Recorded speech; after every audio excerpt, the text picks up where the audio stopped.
Typically, a bucket list is a compilation of things you want to do before you die, but why wait till you're dying to start living? I have 25 things I want to do before I turn 25, which means I have less than 1 year to do it all.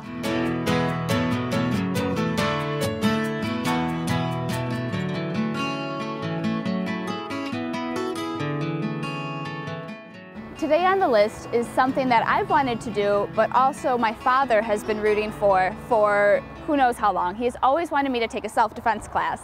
So today, I'm here in Lansing. I'm going to be at the K.S.K. School of Martial Arts to go meet my guru. Today I'm here with Guru Kent Nelson, who is also a black belt, who is here to teach me everything I need to know about safety, self-defense. Yeah, pretty much, just everything. Just everything. We can compact that lifetime of learning in one afternoon. Oh yeah, we can just pack it right in. It's not a problem. That's how you did with your education, right? Absolutely, absolutely. How long have you been studying martial arts? You know. I've been doing martial arts for, I think, this November will make 29 years. Oh my gosh. Yep.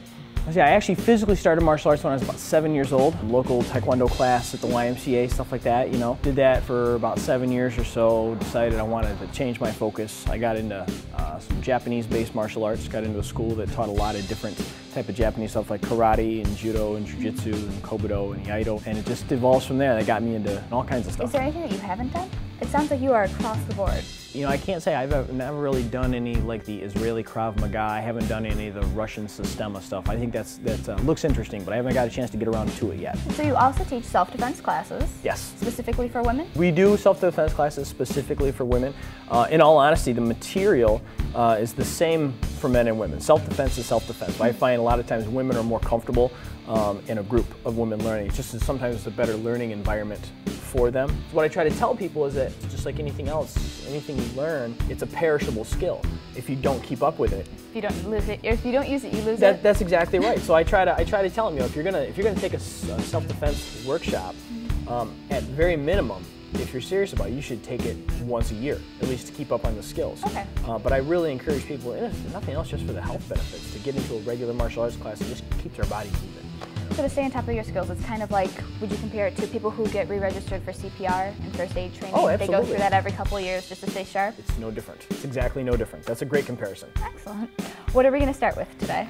Oh, what are we going to start with? Well, since we're just going to take like 29 years and bring it down into one, you know, I thought we'd start with just two really simple tools, okay? We're going to start with the elbow and with the knee. And one of the reasons I like the elbow and the knee is that they're 2 out of 3 of the hardest parts of the human body. What's the third? It's actually the frontal bone in your head, oh, okay. Because your forehead bone is actually protecting our computer center. You know, but I'm not a huge fan of teaching people to headbutt. I know a lot of people are, but you know, you run the risk when you headbutt somebody of slamming the brain forward and cause an injury to yourself and concussion. You know, so not a big fan. Not exactly what you need when you're getting attacked. This is what I'm saying. So when you throw this elbow, I want you to almost think about like making a thumbs up and sticking it right in the center of your chest, right on your sternum. And if you look, what that does is that points the elbow tip out, okay? Because if you don't do that, it winds up being just more form and sort of pushing away. And pushing away is good too. We still want to frame and keep distance, right? But if you bring this in, it just sort of points this out and it gives more of a spear action. But just for a moment, I want you to grab the sides of this pad, okay? Just kind of hold it tight against your chest. So what we're going to do is we want to grab the back of the head. Yeah, I'm not going to hit you hard. Okay. And we'll just take this out. I just want you to practice turning and putting this elbow straight into this pad. Okay. Make some noise. Come on. Nice. There you go. Thumb to your sternum. Thumb to your sternum. There you go. Oh, you're scaring me. Good. Yeah. Very good. Excellent. The next thing we want to do is we want to look at the knee, and we're going to show you how to kind of combine these ideas. Okay. I just want you to bring your leg up and tap with your knee to your hands. Good. Just like that. Now, when we do this, rather than just bring the leg straight up, I want you to jet out with your hips a little bit. Okay? Yeah. So, there you go. So we get more of a spearing type of motion. And when we put this knee in, if I just come straight up, I'm going to miss that thing, right? That's why I want to shoot the hips forward and come out like a spear. So that's what I'm going to have you try. All right, so spear with the knee. Yep, good. Hands on the shoulder. Good. Come on, get in there. You're not going to hurt that bad. Let's go. Come on. Put it in there. Not too bad. Okay, not too bad. That's not too bad. In a self-defense situation, you might want to use a combination of these. On top of the fact that you might not always know what's going on. Yeah. Okay. So we're going to do 2 quick things to kind of help build these skills together. Okay. So what we're going to do, the first one, is I'm going to have you throw 4 knees and then 4 elbows. So I'm going to have you grab hold, and we're going to go 1, 2, 3, 4, and now this hand that's on the shoulder, we're just gonna transfer to grab the neck, and then 1, 2, 3, 4, okay? If we're gonna talk about this, we need to be realistic about it. Absolutely. There are a lot of places out there that talk about, oh, come to our women's self-defense class and you've got the tools to protect yourself for life. That's bunk. That's not true, right? So all we're doing here is showing you some of the tools that be used and some of the, just kind of give you a taste of it. But the real secret to martial arts is not the techniques. The real secret to martial arts is consistency in your training. You've got to practice, practice, practice. That's all there is to it. Okay? So let's put this together, okay? 4 knees. 4 knees, 4 elbows. Okay? So first 2 hands Let's on the shoulder. Slower first, yep. 1, 2, 3, 4. Transfer the hand to the head. Yep, there you way? go. Yep. 1, 2, 3, 4. Good, all right, let's do this again. You ready? 1, 2, 3, 4. 1, 2, 3, 4. Woo, that's a scary elbow you got there. I wouldn't want to take that thing. I grew them myself. One of the things I do is I talk about good safety, personal safety habits and awareness. Okay. So that hopefully you conduct yourself in a way that doesn't make you vulnerable. What are some of the things that make women more vulnerable? What are our habits? Well, I think there are habits that both men and women have, everybody has, but also I think that what you run into is just like what you said before, you're smaller in stature. If you go back to like the animal kingdom, right? The lion doesn't pick on the other lion for food. It just doesn't happen that way. The lion goes up and he checks out all the gazelles drinking at the drinking hole, right? And now who does the lion always choose to go for? The lion goes for the sick gazelle. The lion goes for the old gazelle. The lion goes for the slow gazelle. The lion goes for the young gazelle. The lion goes for the gazelle that is not paying attention. And it definitely goes for the one that looks like it's going to put up the least amount of fight. Okay. That's a big deal. They never say, which one of these looks like it'd be a challenge today? That's rare.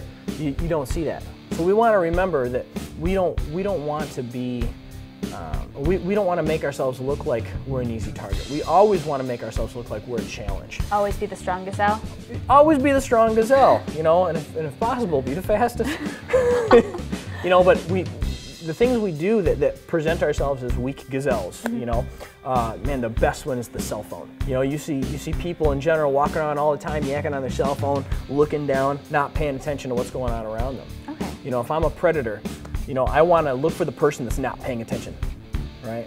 You get the person all the time that's walking to their car, and what are they doing? They're digging around in their bag for their keys. Oh my gosh, that's the worst. Oh no. That's the worst. I'm guilty of both of those. There you go. See, I think there's a lot of falsehoods out there, like women say, why carry pepper spray? It's right attached to my keychain, or I keep it in my purse. Well, the problem is when an attack happens, especially if it's been sitting in your purse for the last 4 years, you're not going to have the time to dig through and find it. I mean, you can't find your keys half the time when you dig through. No one's going to wait for you to find your pepper spray. That's exactly right. The best weapon you have is your voice. Okay. Hands down. Screaming, yelling. Screaming, yelling, anything that's going to cause awareness to what's going on. Because no predator, wants anybody to know what they're doing. But there's one drill I want to do with you. Okay. Okay, so we connected together our 4 knees and our 4 elbows, right? So we have a drill. It's just a continuous striking drill, okay? And this is really to teach about survivor mentality, okay? So all you got to do is when you get attacked, don't stop until I say stop, okay? You can throw all the knees you want. You can throw all the elbows you want. It doesn't matter if you've got good form or bad form. As long as you just keep that survivor mentality, I'm not going to stop, okay? So your key that the attack is on is when you feel the pad hit you. I'm just going to circle around you. Oh, this is terrifying. I know. So already, right now, you already kind of feel this like...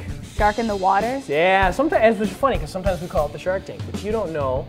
We do this with all the women in our women's self-defense class. Right now, you don't know where this is going to come from, okay? But when this thing hits you, that's your cue, right? And you're going to go ahead and grab onto the head or grab onto the shoulders and start attacking right away. And you're not going to stop, no matter how tired you get, until I tell you to, right? Right. Attack sound. Let's go. Knee, let's go. Come on. Make some noise. Make some noise. There you go. Keep going. Keep going. Don't stop. Don't stop. Be a survivor. Don't stop. Don't stop. Keep going. Keep going. Keep going. Keep going. Keep breathing. Keep going. Come on. Keep going. Keep going. Keep going. Keep going.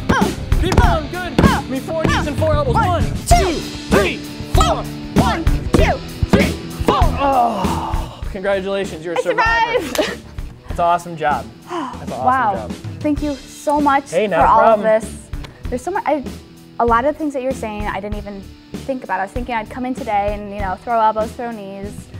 I didn't think about the, I don't want to say lifestyle choices, but the phone, the keys, the parking under a light versus in the dark. I feel like I just park wherever I can. Yeah, that's a huge part of it. Now I have a lot more to be consciously aware of. Well, now you're an official survivor. Woo! I can cross that off the list.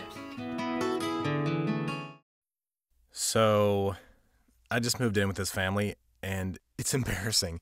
The little one, he likes to go outside and crawl around in the giant litter box. I don't know what he's doing. I mean, I was born and I knew how to use the litter box. Look at that. That's disgusting. Oh, poop already. You're making me nervous. Oh, okay, I can't look at this anymore.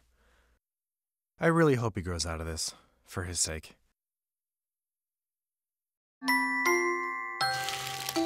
Kids will spend 8 minutes decorating their little brother.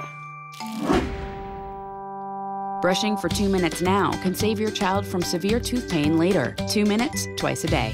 They have the time. The idea of holistic medicine has always been such an interesting science to me. I love the idea of heating up glass jars and suctioning them to your body to help relieve the stress and the pain. But that's going to have to be for a different episode because today we are starting smaller and sharper. I have my first acupuncture appointment here at Creative Wellness in East Lansing. I'm here with Annie today. Thank you so much for letting me come in. I'm so excited. What am I in for today? That's up to you. It depends on what you're coming in for in terms of anything that you have complaint-wise, or if you just want to do a well-being, de-stress, kind of maintenance type of a treatment, we can definitely focus on that. What's the chi? I hear so much about this. What is it? So the chi kind of loosely translates as your life energy. Okay. It actually, the symbol for chi depicts the steam coming off of a bowl of cooked rice. So it's kind of this idea of this inherent life force, rice being a very important staple of life in ancient China. And the steam coming off of it is this kind of intangible energy that kind of depicts this important concept of life. So am I the bowl of rice and the chi is the steam? I suppose you could look at it that way. Okay. So basically it's this energetic life force that is thought to be inherent in all living things. What can acupuncture fix? That's a good question. So legally we're not allowed to say that we can cure anything. We treat a number of different things. I think currently the World Health Organization recognizes 43 different diseases or disorders that are treatable with Chinese medicine. You know, everything from gastrointestinal disorders, OBGYN, gynecological disorders, dysmenorrhea, amenorrhea. I do a lot of fertility work in my practice. Oh, wow. We treat anxiety, depression, addiction. I saw it's great pain for smoking. is a huge one. Yep, cessation, smoking cessation is something we treat. Do you do animals? I've heard that the new thing is for like when you have a depressed doggy, get him some acupuncture and he'll perk right up. Is that true? Actually, that's what got me into Chinese medicine. Really? So I personally don't practice on animals. Okay. I saw acupuncture work on a dog, and that's what kind of piqued my curiosity in the medicine. What are some misconceptions people have about acupuncture? Probably the number one is that it hurts. That, you know, it's Does painful. You know, again, it's difficult to say because pain is subjective and everyone's pain tolerance is different, but most people are very pleasantly surprised with their first acupuncture experience. I mean, if I had $1 for every patient that said, that's it, or wait, did you just put a needle in the first needle insertion, I would be closer to paying off my student loans. Do you want to see a needle? Yes, or? can I see one? That we can definitely do. So all of my needles come in a pre-sterilized single-use packet. We use practice clean needle technique in the United States. So I would swab the area of the skin that I'm going to do the insertion with isopropyl alcohol, make sure that the skin surface is clear of any debris. So this is the actual needle. So it's very fine and thin. It's flexible. Very flexible, yeah. So it's about as thick as a human hair or a little thread. Wow. So you can see it kind of bend there. And then this clear plastic tube is something we call a guide tube. So what you actually feel is, I've got the needle over here, so I'm not going to stick yet, is you'll feel like a little pressure from the tube and then a tap, which is the insertion, and then I usually adjust the needle. So most of the time people don't even feel the insertion. Okay, so I'm going to have you put your hands just down by your sides, just like that. And then ideally, if you're coming in, I'd have you wear wider legged pants or like bring in a pair of shorts that you can change into so we can get to points up by the knees. Today we'll do a modified treatment. Basically, what we're gonna do is a point combination called the Buddha's Triangle. Okay. So it's a 3-point combination on the lung, pericardium, and heart meridians. And these are points that are thought to, and combined, are very strong points for calming the Shen, or the consciousness, the mind. These are great points for treating insomnia, trouble falling, or staying asleep. And then I'm going to do 2 points down on the legs by the ankles that are... was that the first one? Yeah. Oh, wasn't what I thought it was. Oh. It feels like, I don't know, like you're putting, tapping me gently with a pencil. Exactly, yeah. So, and that's the reason why I really like the guide tube type of insertion. So a lot of practitioners will needle freehand, where they don't use... That one feels a little weird, the little last tube. One. Kind of heavy or achy? A little achy. Good. Oh. So we actually think of that achy sensation, we call it de chi, or the arrival of the chi at the point. Oftentimes you'll notice as you just lay here, you'll start to experience that kind of heavy sensation, kind of creeping over you. Doing okay? Oh yeah, I'm just, if it's a board, I'm trying to relax. If a dog can do it, I can do it. If a dog can do it, I can do it. There you go. If a dog can do it, I can do it. You okay? Yeah. You sure? How about take a deep breath in and exhale. Ooh. And then the points we're doing down here on the leg are points called Anmyan, which translates as peaceful sleep. Okay. Oh, I need lots of Anyan. How long do you leave the needles in for? So again, it depends on what I'm treating. You know, if I am treating a headache or a pain situation, I might leave the needles in upwards of an hour, hour and a half, or until I get the pain to reduce. I was taught that it takes the chi of the body 21 minutes to circulate through all the channels and collaterals. So in my mind, as long as the needles are in for a solid 21 minutes, that's what I consider a full treatment. Personally, I like to leave the needles in for 30 to 40 minutes because I don't think everybody completely relaxes the moment I leave the room. So I like to give them, 10, 15 minutes to kind of wind down, turn their mind off, relax into the treatment, and then I start that 21-minute timer. Try to relax your mind, open your mind, or clear it rather. The more relaxed and kind of receptive we are to the treatment, the more receptive our body will be to the energy works. And I'm gonna do one more point here in the ear. So I also do a lot of auricular acupuncture. So basically what we do with the ear is we map out the entire body on the ear. On my ear? Mm-hmm. So all of the physical structures, all your internal organs, and then we have extra points, things that like autonomic or sympathetic for the sympathetic nervous system. We have points for vertigo, insomnia, appetite control, all different types of things, yes. So you can map my body on my tongue, you can map my body by 12 pulse points on my wrist, and by my ear? Correct. That's incredible. So I'm just carrying around all these little maps with me. Correct. So we're going to do a point on your ear. This is a very classic point called Shenmen. How's that? That was nothing. Okay, That great. was absolutely nothing. And that's a point Shenmen translates as peaceful mind or peaceful spirit. So that's another point I like to use for just kind of quieting the mind, calming the Shen. What kind of success stories have you seen? Have you seen a lot of changes in people? Oh, absolutely. I mean, one of the great things about acupuncture is that there aren't a whole lot of things that acupuncture does not treat. We just treat some things a lot better than others. One of my great fertility success stories, I had a young woman who had already had 2 children, and they had used in vitro fertilization or Western fertility treatment to get pregnant with both of their first 2 children, and they wanted another child. Weren't so sure.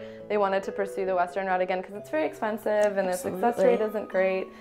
So she just decided she would try acupuncture and Chinese medicine, and their fertility doctor told her it would be a miracle if she got pregnant without using an IVF treatment. And we literally did 3 acupuncture treatments, and I sent her home with 1 round of herbs, and she got pregnant with twins.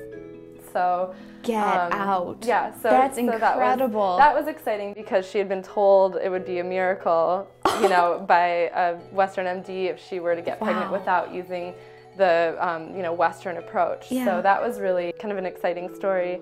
Occasionally points will bleed or there will be a little bruising.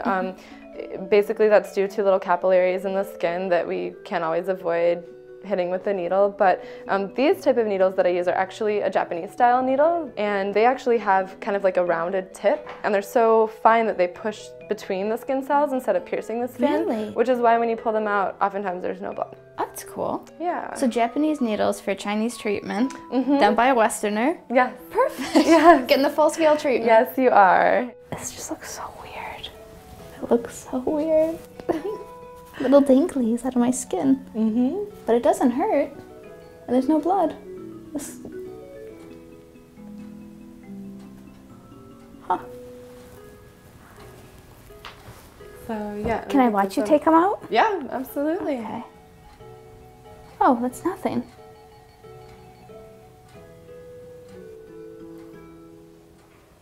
Huh. Wow. And you are all set.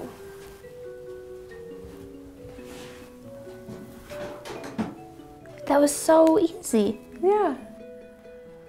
So like I said, most people are pretty pleasantly surprised with their first acupuncture experience. It's not as painful or scary as they expected. Absolutely not. Yeah. I feel like I've shaved my legs before and felt more pain than doing this. Yeah. Wow.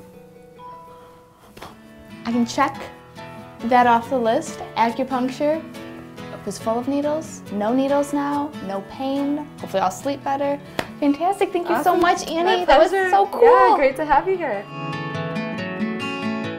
It's no fairy tale that the right fit means everything, especially when it comes to car seats. Always choose one that's the right fit for your child's age and size. That does make a difference. To find out more, visit safercar.gov/therightseat.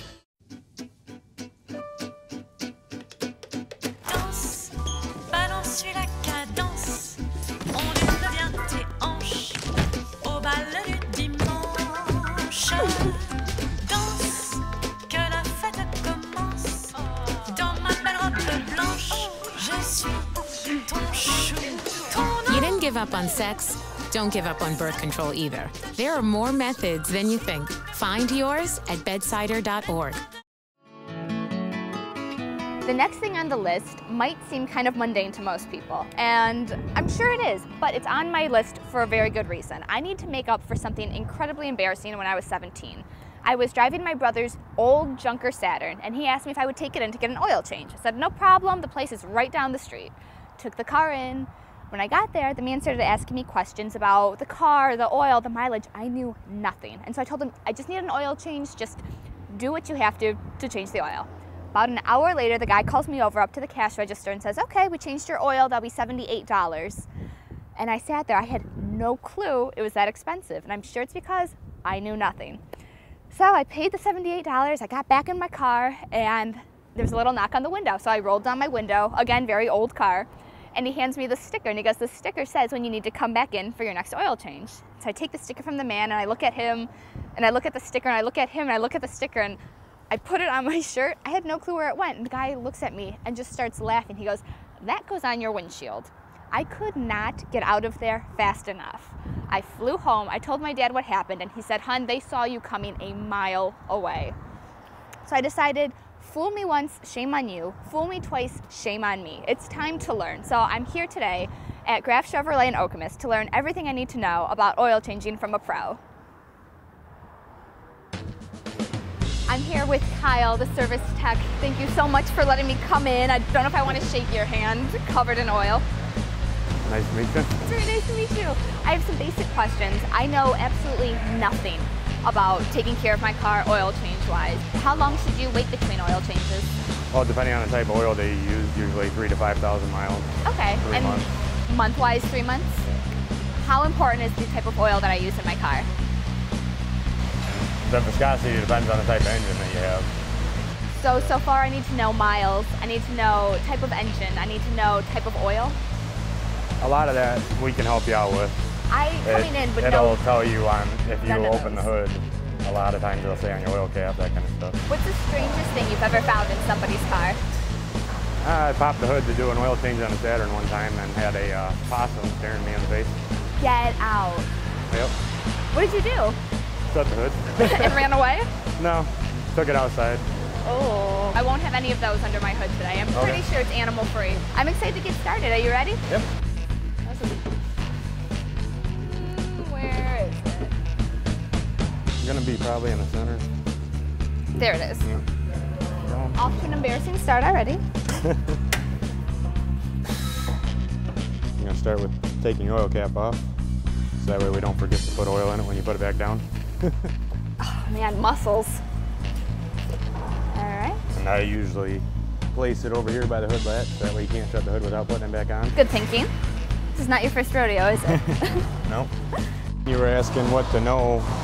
See on the oil cap here, it tells you can use 5W20 or 0W20. Okay, those are the numbers I should memorize. That's the type of oil. Yeah. And then we're gonna set the hoist. Or even hoist it? Yep. Okay. Basically, the feet are gonna have to go front and rear. How much weight can these handle? These, I believe, are rated at 10,000 pounds. 10,000 pounds, wow. Yeah, we pick up some big trucks sometimes. Okay. And then same thing on this one.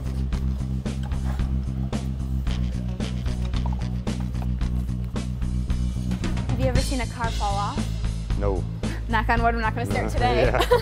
And then you're going to press the up button. And this button? Yep, and you're going to hold it down. And you just hold it down until the car gets as high as you want it to go.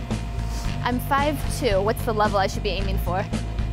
It's nice to be able to walk underneath it without hitting your head. So for you, we're going to go up to the ceiling? We'll leave it where you can reach. That's probably good.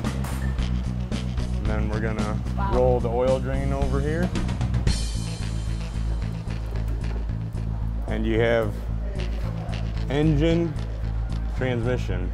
Okay. We want to make sure we drain the engine oil. It's lefty, loosey, righty, tighty. Lefty, loosey, righty, tighty. Oh, here. Yep. Lefty, loosey. Oh, watch yourself. And sometimes it helps to kind of bump the rim. Maybe this is something for you to do. If you take it like this, then you just kind of bump it. Okay. It'll do the work for you. How long does it take for it to drain? Depends on how much oil the car holds. This car takes 4.5 quarts, so just a minute or two, not horribly long. It's a lot easier when you can raise the car up. Oh my gosh, I can't imagine trying to shimmy under my car to do this. Yeah, it's not a whole lot of fun. We'll take the drain plug, we'll put it back in.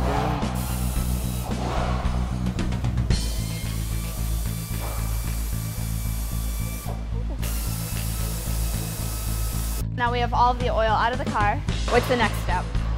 Did you want to go through and check your tire pressures and all that? Yes, Okay. absolutely. While we have it up here. Again, take this here. Okay. And, yep, just pull on it. And take your valve caps off. You push that on the end there. This way? Okay. Is it supposed to be 36 PSI? Yep. I do know and that. You'll push that in there, and you'll be able to read it on that end. And then we're gonna push the down arrow on the hoist. And that releases the locks and lets it down.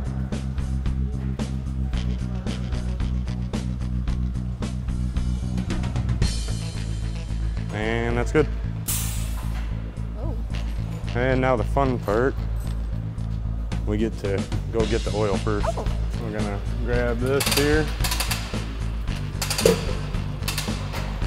And you'll hit reset, which will zero it. Okay. And we're gonna do 4.50. 4.50. Just like this? Yep. I could never work here. Some of the people have to jump. This guy here comes down. Oh, that's good. You just put it in, and then you push this down and forward. Yep, down, and then forward it locks it open. Yep, you're good. Oh, that's it? And then it's just letting oil out of here into the engine. Put that back in there, and then we just put that back over there. And proof that I did this, here's my sticker. It does not go on my shirt. Instead it goes right up there. I can check this off my list. 18 things down, 7 to go. You can chart my progress on Facebook's Home TV, Andrea Mantakounis. How would I fight back from this? Because I wear my hair in a ponytail 9 out of 10 times. Well, I thought we were going to shave your head after this. Oh, well, before we do that. No? Okay. I'm gonna feel your pulse and look at your tongue. I'm gonna slide these up a little bit. And can I see your tongue? Okay, good. Relax it. There you go. Okay, good. Relax it. Looked like you were a fish. I once milked a goat in Greece, and we had something that looked just like this.